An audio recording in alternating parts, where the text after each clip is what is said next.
Should Dade Phelan end his campaign? It's March 11th, 2024, and these are your headlines. The challenger to House Speaker Dade Phelan in the upcoming runoff election just gained the endorsement of one of his former opponents, leading to calls for Phelan to terminate his campaign.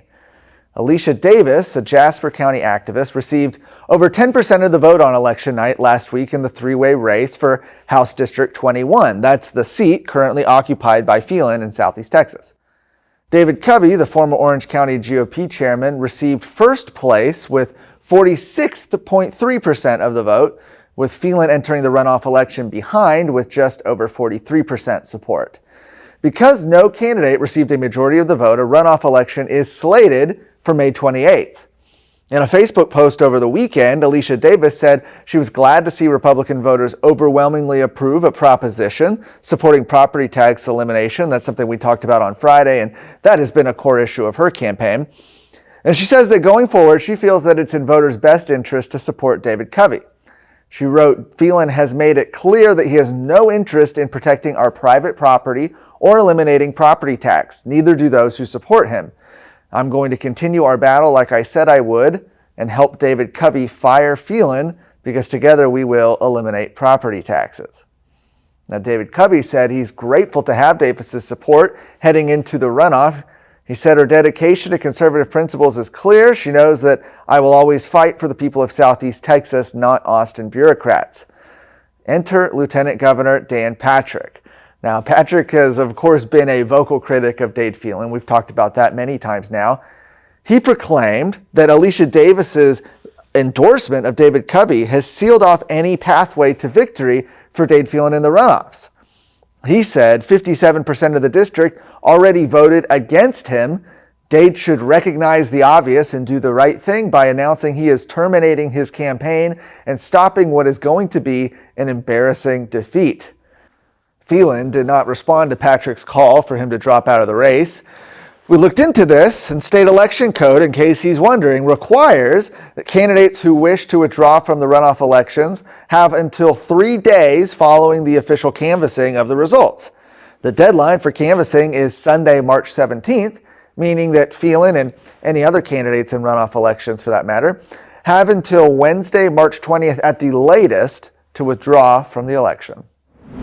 State schools are struggling to outpace the surge of illegal alien students being enrolled in public education. That's according to a recent report by the Heritage Foundation.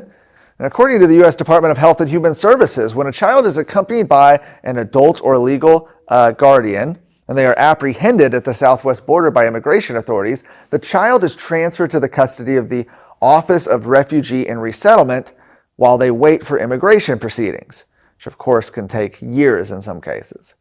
The ORR subsequently releases illegal minors to sponsors who oftentimes are family members. Sponsors are considered custodians throughout the child's immigration proceedings. In Texas, the ORR released 16,394 unaccompanied minors to sponsors during fiscal year 2023 alone.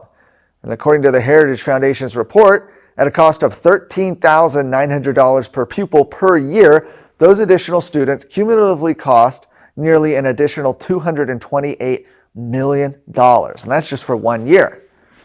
Well, the Supreme Court case, Plyer v. Doe, held that public school districts are required to enroll minors regardless of immigration status. That was a decision back from the early 80s. Additionally, public school districts are required to enroll sudden influxes of illegal alien students and to make necessary accommodations. And public school districts are not alone in shouldering the burden of educating illegal aliens. A study by the Huffines Liberty Foundation recently concluded that educating illegal aliens is costing Texas taxpayers more than $7 billion in total each year. And notably, by the way, over 87% of Republican primary voters last week agreed with the ballot proposition that stated the Texas legislature should end all subsidies and public services, including in-state college tuition and enrollment in public schools for illegal aliens. America is at a crossroads. Now, more than ever, Texas must step up and lead the country. We don't have time to mess around. The only way to save America is with a strong Texas. You and I know this, but so do the enemies of life and liberty. Therefore, You and I have no choice but to stand up and fight. I'm Sarah Gonzalez, and to the enemies of liberty, I say, come and take it.